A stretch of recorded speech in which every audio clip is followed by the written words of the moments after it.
Vue du Mans de Marcel Papin, bord de la Sarthe, vue prise du jardin des Quais. Depuis 1870, Le Mans a subi de grands changements, entre autres la construction des quais de la rive gauche jusqu'au tunnel. Avant 1870, les bords de la Sarthe avaient un tout autre aspect du côté de la vieille ville. On voyait alors des maisons bâties sur pilotis, des tanneries, des moulins et de vieux pignons de maisons s'avançant sur l'eau. Depuis, tout cela a disparu et on a dessiné un jardin le long de la Sarthe, où on a conservé quelques restes de vieilles constructions qui forment de pittoresques ruines.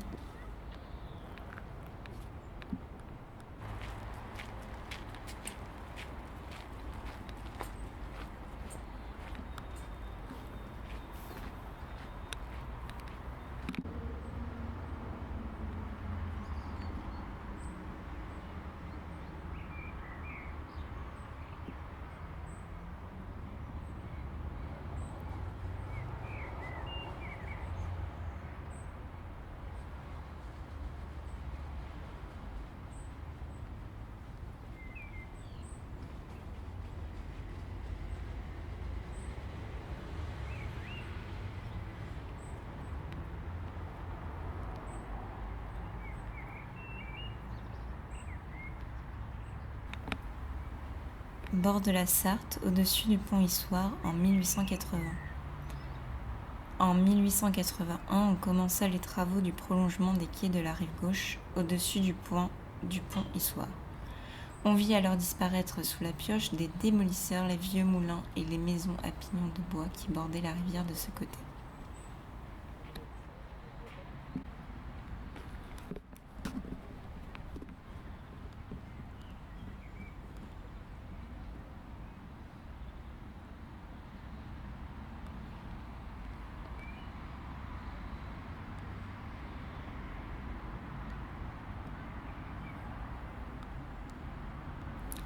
Vieux moulin sur la Sarthe disparu depuis 1880.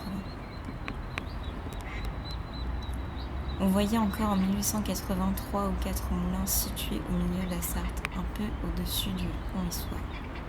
Des écluses existaient à cet endroit. Moulins et écluses ont disparu pour rendre la rivière navigable.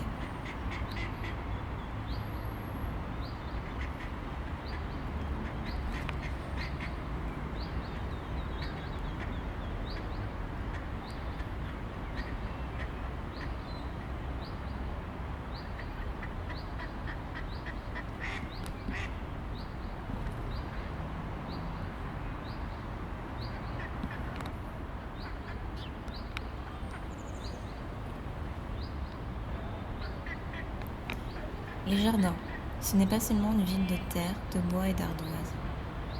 Elle a ses jardins, la nature enclose peut je ne sais quoi de plus rare et de plus précieux qu'ailleurs. Sérieux et discret, à l'abri des lueurs qui les protègent ou les séparent, ils lui laissent voir que le bout de leurs doigts seul dépasse la cime d'un arbre fleuri d'une floraison, où la glycine avide de lumière et de liberté. Nous ne les connaissons pas fous, ces parvendus aimants, mais j'en sais quelques-uns de délicieux.